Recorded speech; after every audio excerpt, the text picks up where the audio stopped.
안녕하십니까. 조상규 변호사가 직접 떠먹여 드리는 상속 증여 제대로 하기 시간입니다. 자, 오늘은 증여세를 연대 납부한다라는 이야기. 자, 증여는 어때요? 제가 만약에 여러분한테 증여를 했다. 그러면 여러분이 증여세를 내야 되겠죠. 그죠? 받는 사람이 증여세를 내잖아요. 근데 받는 사람이 증여세를 낼 수 없는 상황이 있습니다. 그럴 때는 준 사람이 증여세를 내야 됩니다.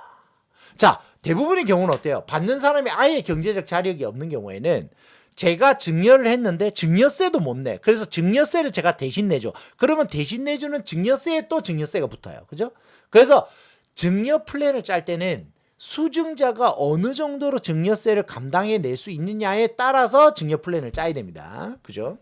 그래서 증여자가 만약에 수증자, 증여를 받는 사람이 세금 낼 능력이 없다. 이러면 연대 납부 의무가 생기는 경우, 이런 경우를 한번 살펴보도록 하겠습니다. 자, 세 가지 경우가 있는데 한번 보시면, 자, 수증자, 증여받는 사람이 주소나 거소가 분명하지 아니하는 경우, 증여세에 대한 조세 채권을 확보하기 곤란한 경우에는 증여자가 내라는 거예요.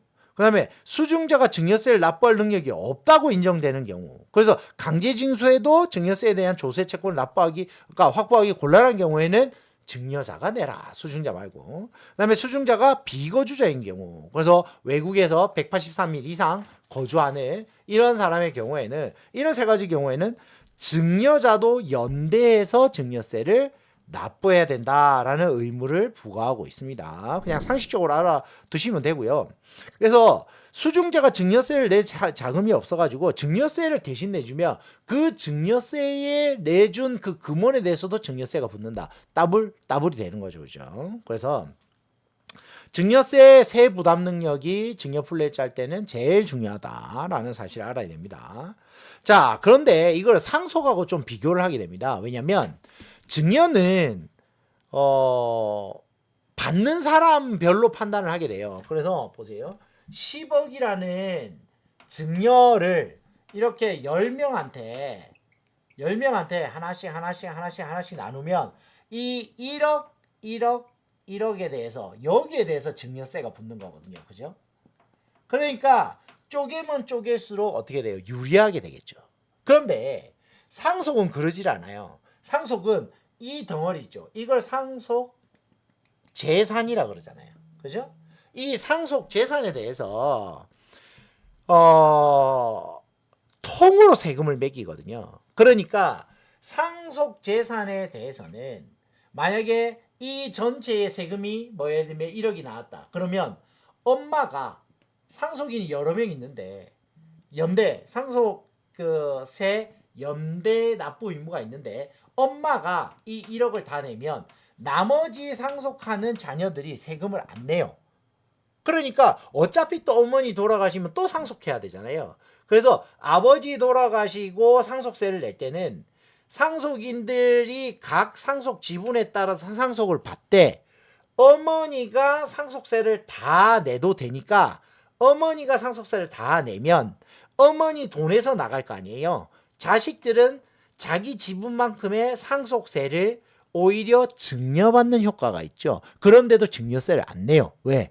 같은 상속인이었고 연대납부 의무가 있어가지고 상속세는 엄마 혼자 다 내도 아무 상관이 없는 거예요. 그래서 그걸 증여로 보진 않아요. 그렇다면 여러분들은 어떻게 해야 된다? 엄마가 상속세를 다 내주는 게 중요하다. 왜? 엄마 아빠가 나이가 비슷하잖아요. 그럼 곧 엄마의 상속이 또 도래할 거 아니에요. 그럼 엄마가 이미 상속세를 내줬기 때문에 재산이 또 좀 줄죠. 이때 자녀들도 상속세를 같이 내면 엄마 재산이 늘어 있잖아요. 늘은 만큼 상속세를 많이 내야 되잖아요. 그러니까 이것도 중요한 절세 전략에 해당되니까 이것도 알아놓으셔야 한다라는 겁니다.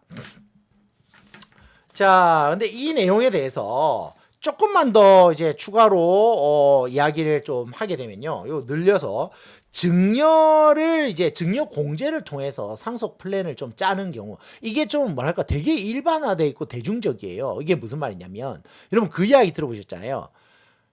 야, 2천만 원은 자식 줘도 되고 성인이 되면 5천만 원은 줘도 된다며, 와이프한테 6억 줘도 된다며, 뭐 이런 이야기 있잖아요. 이런 이야기 지금 해드릴 거거든요. 무슨 말이냐, 이제 자녀가 태어나서 증여를 받게 되는데 미성년자가, 그렇죠? 미성년자일 때 10년 거치로 이제 주게 되잖아요. 그래서 1세에 한 번 주고 11세에 한 번 주면 이렇게 2,000을 한 번씩 주게 되는 거예요. 그러고 나서 이제 20살이 되면 그 다음부터 21세부터 1세, 11세, 21세. 왜냐면 10년 단위로 줄 수 있거든요. 그러면 이때부터는 성인이 돼 버렸잖아요. 그러면 5천을 줄 수가 있어요. 그러면 미성년일 때 합이 4천. 그다음에 성년이 되고 나면 10년 단위로 해서 5천씩 줄 수 있죠. 그래서 이거를 뭐 나스닥 100이나 코스피 나스닥 100이나 S&P 500 이런 데다 넣어 놓잖아요. 좀 넣어 보니까 한 20% 수익률, 최근 한 20% 정도 수익률이 나는 것 같아요. S&P 500은 한 10%? 그죠? 10% 안팎. 그다음에 그 나스닥 100 같은 경우에는 20% 안팎. 근데 SMH라든지 SPMO 뭐 QQQ 뭐 다 이런 이제 반도체 중심으로 요즘 흘러가가지고 미국 반도체는 잘 나가는 것 같아요. 그래서 그걸 이제 쪼개서 이제 매달 100만 원씩 이렇게 넣어주는 이런 방식, 매달 얼마씩 이렇게 넣어주는 이런 방식으로 해가지고 넣어주면은 4천이 아니라 더 많은 돈을 받아갈 수가 있는 것이죠. 이 이야기를 좀 하는 것입니다. 그리고 자녀한테는 이렇고요. 와이프한테는 10년 거치 6억이거든요. 그러면 10년에 6억인데 한 30년 한 몇 년을 같이 살 수 있을까요? 예를 들면 30년을 회로했다고 칠게요. 30년이면 10년마다 한 30에 90에 돌아가신다고 생각하면 60년은 사실 거 아니에요? 어머나 60년을 같이 살아요. 그러면은 6억을 6번 66 36억. 그러면 와이프한테 10년에 6억씩 주면은 근데 와이프한테 10년에 6억씩 주는 사람이 없죠. 그게 문제죠. 자, 10주년 기념일마다 6억씩 주는 아주 훌륭한 남편이 있다면 이런 내용이 의미가 있을 것이고 대부분은 이제 그런 경우가 없겠죠. 그래서 의미가 없을 수도 있습니다. 그리고 방금 전에 말씀드렸다시피 증여받는 사람 수를 늘린다면 이런 거죠. 아들한테 줄 게 아니라 이제 자식한테 물려주는 문제니까요.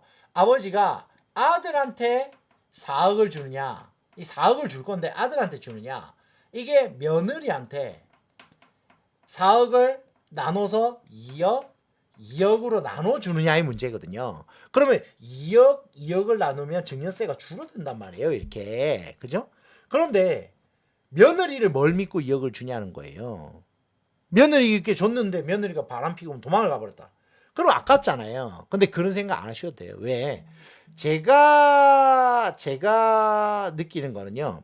이런 거예요. 자, 2억을 그러니까 아들이 4억을 다 받았어. 그러니까 며느리는 명의로 된 게 없어. 만약에 아들이 4억, 며느리가 0이라고 한번 쳐볼게요. 며느리가 0, 아들이 4억이라고 한번 쳐볼게요. 그러면 4억 0일 때 아들하고 며느리가 한 10년 살았어. 가정주부야. 여러분 5대5 나옵니다. 뭐 할 때요? 이혼할 때요. 어차피 이혼하게 되면 5대5 나와요. 그래서 2억 나눠 가져요. 그러니까 너무 그렇게 뭐 아쉽게 생각 안 하셔도 된다 라는 겁니다. 그래서 이렇게 돈을 이렇게 자식들한테 나눠주는 요령들 몇 가지를 살펴봤는데요. 이제 아버지하고 자식 간의 거래를 어떻게 증여 처리하고 어떻게 세금을 내야 되는지 특수 관계자 간의 거래는 다음 시간에 한번 살펴보도록 하겠습니다. 지금까지 조상규 변호사였습니다. 감사합니다.